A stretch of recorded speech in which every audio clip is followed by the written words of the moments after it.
오늘 함께 읽은 시편 81편은 고대 이스라엘 백성들이 특별한 날, 즉 절기 예배 중에 함께 불렀던 찬양이자 하나님의 음성을 듣는 말씀이었습니다. 시편 81편이 예배와 깊이 연결되어 있다는 증거는 여러 곳에서 발견됩니다. 먼저 3절에서 초하루와 보름과 우리의 명절에 나팔을 불지어다 라고 기록되어 있습니다.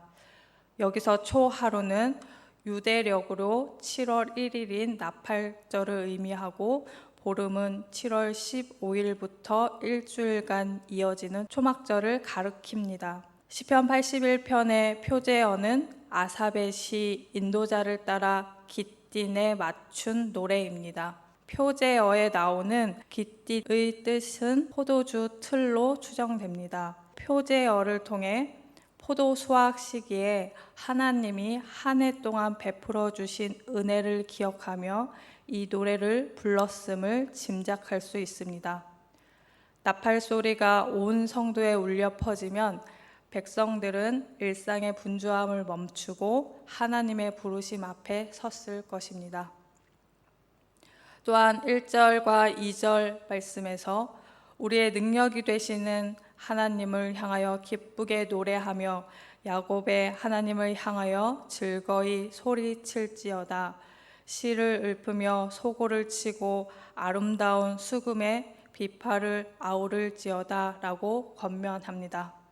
소고와 수금, 비파는 모두 성전 예배에서 사용되던 주요 악기들이었으며, 아름다운을 뜻하는 히브리어 나임은 기쁘고 유쾌한 찬양을 뜻합니다. 이처럼 온 회중이 다양한 악기와 크고 즐거운 소리로 하나님을 찬양하는 모습은 공적인 예배 현장의 역동성을 그대로 보여줍니다. 이는 우리의 예배가 단순히 조용한 묵상에 그치는 것이 아니라 온 몸과 마음을 다해 하나님께 영광을 돌리는 기쁨의 표현임을 보여주고 있습니다. 시편 81편은 우리의 마음을 울리는 찬양의 권면으로 시작합니다. 1절과 2절 말씀입니다. 우리의 능력이 되시는 하나님을 향하여 기쁘게 노래하며 야곱의 하나님을 향하여 즐거이 소리칠지어다, 시를 읊으며 소고를 치고 아름다운 수금에 비파를 아우를지어다.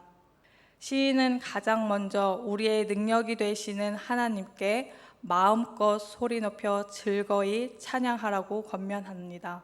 야곱의 하나님이라는 호칭은 이스라엘의 기원사와 연결되어서 그들의 조상과 함께 하시고 고통을 돌아보신 하나님을 가리킵니다.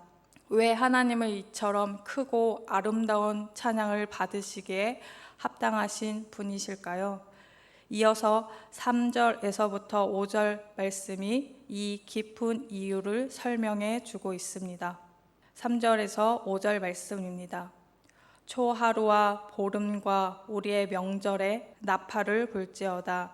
이는 이스라엘의 율례요 야곱의 하나님의 규례로다. 하나님이 애굽 땅을 치러 나아가시던 때에 요셉의 족속 중에 이를 증거로 세우셨도다. 거기서 내가 알지 못하던 말씀을 들었나니. 이스라엘 백성들은 절기가 되면 나팔을 불며 하나님께서 그들을 애굽이라는 노예의 땅에서 건져내신 놀라운 구원 사건, 즉 출애굽 사건을 기억했습니다. 이스라엘 역사 속에서 하나님은 단순히 위기 때만 도와주신 분이 아니었습니다. 이 모든 구원은 아브라함에게 주셨던 하나님의 변치 않는 언약의 뿌리를 두고 있습니다. 하나님은 아브라함과 언약을 맺으실 때 그의 자손이 이방에서 객이 되어 400년 동안 종살이 할 것을 미리 예고하셨습니다. 창세기 15장 13절에서 14절 말씀입니다. 여호와께서 아브라함에게 이르시되 너는 반드시 알라, 내 자손이 이방에서 객이 되어 그들을 섬기겠고 그들은 400년 동안 내 자손을 괴롭히리니 그들이 섬기는 나라를 내가 징벌할지며 그 후에 내 자손이 큰 재물을 이끌고 나오리라. 이 약속은 비록 이스라엘 백성이 애굽에서 430년간 종살이를 하며 고통받았을 때에도 결코 잊혀지지 않았으며, 하나님께서 때가 되어 출애굽을 통해 그 약속을 신실하게 성취하시고 계심을 증명하신 것입니다. 당시 이스라엘 백성들은 바로의 압제 아래서 무거운 짐을 나르고 채찍을 맞아가며 고통의 날을 보냈습니다. 6절에서 이르시되 내가 그의 어깨에서 짐을 벗기고 그의 손에서 광주리를 놓게 하였도다 라고 말씀하신 것처럼, 하나님은 그들의 고통스러운 짐과 광주리를 친히 벗겨주시고 고된 노동에서 해방시켜 주셨습니다. 5절 말씀을 통해서 시인은 내가 알지 못하던 말씀이라고 표현합니다. 이것은 출애굽 상황과 연결하여서 순종과 불순종에 대한 교훈을 압축적으로 제시하려는 의도를 가지고 있는 것으로 볼 수 있습니다. 구속사적인 관점에서 볼 때 이 애굽에서의 구원은 단순히 3000년 전의 옛날 이야기가 아니라 죄와 사망의 권세 아래 갇혀있던 우리를 구원하시려는 하나님의 위대한 구속 계획의 그림자요 예표였습니다. 아담의 범죄 이후 모든 인류는 죄의 노예가 되어 사망의 권세 아래 놓이게 되었습니다. 우리 스스로는 그 굴레에서 벗어날 수 없었습니다. 그러나 하나님은 우리를 너무나 사랑하셔서 독생자 예수 그리스도를 이 땅에 보내주셨습니다. 예수님께서는 우리의 죄짐을 대신 지시고 십자가에서 죽으심으로 죄의 값을 치르시고 죽음을 이기시고 부활하심으로 우리에게 영원한 생명의 길을 열어주셨습니다. 이 헤아릴 수 없는 구원의 은혜가 있기에 우리는 예배를 통해 하나님께 마땅히 찬양을 올려드려야 합니다. 여러분의 삶에서 과거에 경험했던 하나님의 구원의 은혜를 기억하며 오늘 이 시간 기쁨으로 하나님을 찬양하시기 바랍니다. 하나님께서는 이스라엘 백성을 노예의 고통에서 해방시켜 주셨을 뿐만 아니라 척박한 광야길에서 40년 동안 그들의 모든 필요를 채워주시며 동행하셨습니다. 다음 단락을 통해서 하나님께서 우리를 구원하신 후에 얼마나 풍성하게 우리의 삶을 채워주셨는가, 그것을 볼 수 있습니다. 6절과 7절 말씀입니다. 이르시되 내가 그의 어깨에서 짐을 벗기고 그의 손에서 광주리를 놓게 하였도다. 내가 고난 중에 부르짖음에 내가 너를 건졌고 우레소리의 은밀한 곳에서 내게 응답하며 무리바 물가에서 너를 시험하였도다. 시인은 6절을 통해 애굽에서의 구원 사건을 다시 한번 상기시키면서 하나님의 자비로우심과 긍휼을 강조하고 있습니다. 그리고 7절 말씀을 통해서 이스라엘 백성이 고난 중에 부르짖었을 때 하나님께서 어떻게 응답하셨는가를 구체적으로 제시해주고 있습니다. 우레소리의 은밀한 곳이란 시내산에서 하나님께서 모세에게 율법을 주실 때의 웅장한 임재를 의미합니다. 하나님은 단순히 구원만 하신 것이 아니라 그들에게 삶의 방식과 질서를 가르쳐 주셨습니다. 무리바 물가는 광야 생활 중 물이 없어 목마름에 지쳐 불평하던 백성에게 하나님께서 반석에서 기적적으로 물을 내어 마시게 하신 사건입니다. 본문은 무리바 사건을 하나님이 이스라엘을 시험하신 사건으로 기록하는데, 이는 그들이 하나님의 참 백성으로 변화하고 있는지 시험하신 것으로 이해할 수 있습니다. 이 모든 역사는 하나님께서 이스라엘 백성의 필요를 아시고 그들의 간절한 부르짖음에 기적적으로 응답하셨음을 분명히 보여줍니다. 하나님의 자비로우신 응답은 오늘 우리에게도 동일하게 적용됩니다. 여러분이 지금 어떤 어려움 속에 있든지 어떤 부족함을 느끼든지 우리의 하나님은 우리의 부르짖음을 들으시고 신실하게 응답하시는 분이십니다. 우리가 생각하기에 막막하고 답이 없어 보이는 상황 속에서도 하나님은 우리를 위한 놀라운 계획과 해결책을 가지고 계십니다. 이제 오늘 말씀의 핵심이자 우리에게 큰 위로와 소망을 주는 구절인 8절에서 10절 말씀을 함께 나누겠습니다. 내 백성이여 들으라. 내가 내게 증언하리라. 이스라엘이여 내게 듣기를 원하노라. 너희 중에 다른 신을 두지 말며 이방 신에게 절하지 말지어다. 나는 너를 애굽 땅에서 인도하여 낸 여호와 내 하나님이니 내 입을 크게 열라. 내가 채우리라 하셨으나, 하나님은 이스라엘 백성에게 내 백성이여 들으라.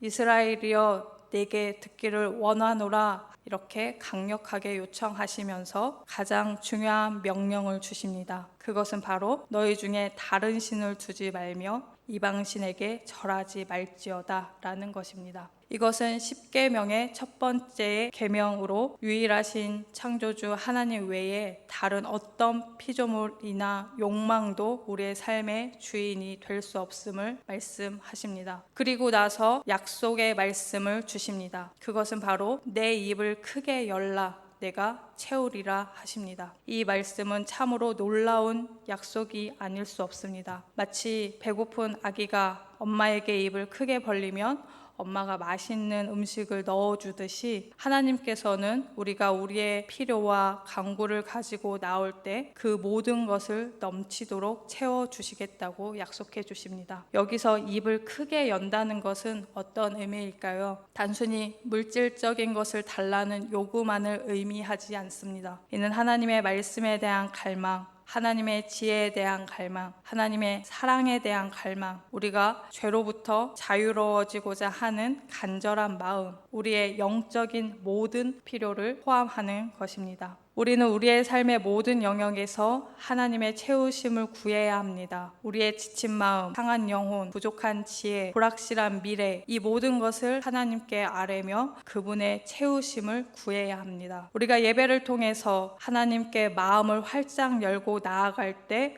하나님은 우리의 가장 깊은 영적인 갈망까지도 친히 채워주십니다. 하나님은 우리가 상상하는 것 이상으로 우리에게 가장 좋은 것을 주기를 원하시는 분이십니다. 내 입을 크게 열라. 내가 채우리라 하신 말씀은 예수 그리스도를 통해 죄와 사망에서 구원받은 우리가 하나님과의 깊은 언약 관계 속에서 영원한 생명과 참된 만족을 누리게 될 것을 약속하시는 말씀입니다. 우리는 죄인 되었을 때 스스로 아무것도 할 수 없었지만 예수 그리스도를 믿음으로 말미암아 하나님의 자녀가 되었고 이제 하나님께 담대히 나아가 구할 수 있는 특권을 얻게 되었습니다. 이 은혜의 시대를 살고 있는 우리는 더욱 입을 크게 열어서 하나님의 풍성한 은혜를 구해야 할 것입니다. 하나님께서 이처럼 놀라운 약속과 초청을 주셨지만 안타깝게도 이스라엘 백성들은 하나님의 말씀을 듣지 않고 다른 길을 선택했습니다. 그리고 그 결과는 이스라엘의 불순종과 그로 인해서 하나님의 아픈 마음을 이야기하고 있습니다. 11절과 12절 말씀입니다. 내 백성이 내 소리를 듣지 아니하며 이스라엘이 나를 원하지 아니하였도다. 그러므로 내가 그의 마음을 완악한 대로 버려두어 그의 의미대로 행하게 하였도다. 하나님께서 내 입을 크게 열라 내가 채우리라 하고 풍성한 약속을 주셨지만 이스라엘 백성이 그 약속을 놓쳐버린 안타까운 현실을 우리는 볼 수 있습니다. 하나님을 택하지 않고 백성들은 하나님의 말씀에 귀 기울이지 않았습니다. 하나님은 그들을 애굽이라는 고통의 땅에서 구원하시고 광야에서 40년 동안 먹이시고 입히시고 물을 내어 마시게 하시고 보호하셨는데도 그들은 하나님을 선택하지 않았습니다. 그 결과 12절에서 그러므로 내가 그의 마음을 완악한 대로 버려두어 그의 임의대로 행하게 하였도다 라고 말씀하십니다. 여기서 완악하다는 것은 마음이 굳어지고 고집이 세다는 뜻입니다. 하나님께서는 그들의 고집스러운 마음대로 그들을 원하는 대로 내버려 두셨습니다. 이것은 하나님의 징벌이기보다는 죄의 자연스러운 결과이자 하나님께서 당신의 주권을 행사하시되 인간의 자유의지를 존중하시는 안타까운 결정입니다. 버려두심은 하나님의 가장 큰 심판입니다. 물론 하나님은 사랑과 자비가 넘치시는 분이시지만 우리가 계속해서 불순종하고 완고한 마음을 가질 때 우리는 하나님의 은혜와 보호에서 멀어질 수밖에 없다는 것을 이 구절이 가르쳐 줍니다. 인간은 아담의 범죄 이후에 죄로 인해 하나님으로부터 멀어졌고 스스로 하나님이 되려는 교만함과 자신의 욕심 그리고 죄의 길을 따라가기를 고집했습니다. 그 결과 영적인 굶주림과 목마름 속에서 살아갈 수밖에 없게 된 것입니다. 하나님은 우리에게 내 입을 크게 열라고 초청하셨지만 우리가 그 초청에 응하지 않고 스스로의 고집대로 살아갈 때 우리는 하나님의 풍성한 채우심을 경험하지 못하게 됩니다. 우리가 예배에 참여하면서도 마음을 열지 않고 하나님의 말씀에 순종하지 않는다면 하나님의 놀라운 채우심을 놓칠 수밖에 없습니다. 우리가 은혜를 경험하지 못하는 이유가 혹시 우리의 완고함 때문은 아닌지 스스로 돌아볼 필요가 있습니다. 11절과 12절을 통해서 하나님의 마음이 얼마나 아프셨는지 헤아릴 수 있습니다. 사랑하는 자녀들이 바른 길을 가지 않고 고집을 부릴 때 부모의 마음처럼 말입니다. 그럼에도 불구하고 하나님께서는 우리를 향한 사랑을 결코 포기하지 않으셨습니다. 이제 마지막 단락에서 만약 우리가 다시 하나님께 돌아가서 입을 크게 연다면 복을 주실 것이다 라고 말씀하십니다. 13절과 14절 말씀입니다. 내 백성아 내 말을 들으라. 이스라엘아 내 도를 따르라. 그리하면 내가 속히 그들의 원수를 누르고 내 손을 돌려 그들의 대적을 치리니. 앞에서 이스라엘의 불순종 때문에 하나님이 그들을 버려두셨다고 말씀하시지만 이제 시편 기자는 만약 이스라엘 백성이 하나님의 말씀에 순종했다면 어떤 일이 벌어지는가를 이야기합니다. 만약 이스라엘이 하나님의 말씀에 귀 기울이고 하나님의 길을 따라 걸었다면 하나님은 그들의 원수들을 아주 쉽게 물리쳐 주셨을 것이라고 말씀하십니다. 여기서 원수와 대적들은 이스라엘을 괴롭히는 주변 나라들을 의미합니다. 하나님께 온전히 순종하는 삶은 우리를 모든 악으로부터 보호하고 궁극적인 승리로 이끄는 힘이 됩니다. 우리 마지막으로 15절과 16절 말씀을 함께 읽겠습니다. 여호와를 미워하는 자는 그에게 복종하는 채 할지라도 그들의 시대는 영원히 계속되리라. 또 내가 기름진 밀을 그들에게 먹이며 반석에서 나오는 꿀로 너를 만족하게 하리라 하셨도다. 15절에서 여호와를 미워하는 자는 14절에서 언급한 이스라엘의 원수와 대적들을 가리킵니다. 그들은 이스라엘의 하나님을 미워하면서도 하나님의 권능에 눌려서 겉으로는 복종하는 채 할 수 있을 것입니다. 이것은 그들의 위선적인 태도이자 마지못한 굴복을 의미합니다. 하지만 중요한 것은 그들의 시대는 영원히 계속되리라 라고 말씀하십니다. 여기서 그들은 하나님께 순종하는 이스라엘 백성을 의미합니다. 비록 하나님을 미워하는 대적들은 겉으로만 복종할 뿐이지만 하나님께 순종하는 이스라엘의 시대는 하나님의 보호와 축복 아래 영원히 지속될 것이라는 강력한 약속을 해주고 계십니다. 이 말씀은 대적들의 일시적인 위선적인 굴복과 대비되고 하나님의 백성에게 주어질 궁극적이고 영원한 번영을 확증하는 것입니다. 그리고 하나님께서 이제 영원한 축복을 구체적으로 말씀하십니다. 또 내가 기름진 밀을 그들에게 먹이며 반석에서 나오는 꿀로 너를 만족하게 하리라. 기름진 밀은 풍성한 식량을, 반석에서 나오는 꿀은 상상하기 어려운 풍요와 만족을 의미합니다.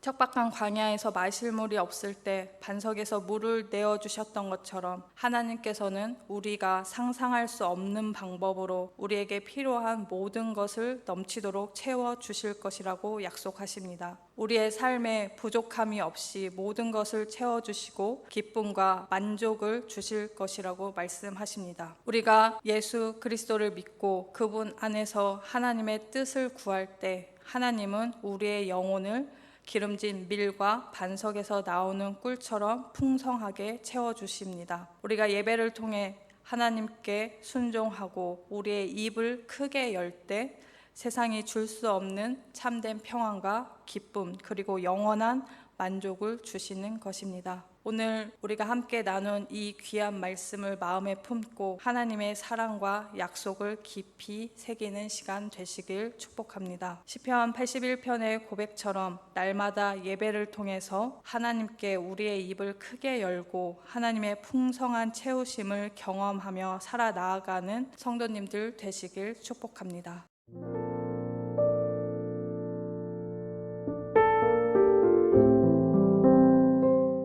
지금은 함께 마음을 열고 기도하는 시간입니다. 6월에 우리가 함께 품고 기도할 제목을 나눕니다. 조국 교회가 사명을 잘 감당하도록 붙들어 주옵소서. 북한의 지하교회를 지켜 주옵소서. 태국 교회가 말씀 위에 굳게 서도록 역사하여 주옵소서. 6월 29일 제13차 발달장애인 가족 초청 행사를 잘 준비하게 하옵소서. 이 시간 말씀을 붙잡고 드리는 우리의 기도가 삶 속의 아름다운 열매로 맺히기를 소망합니다.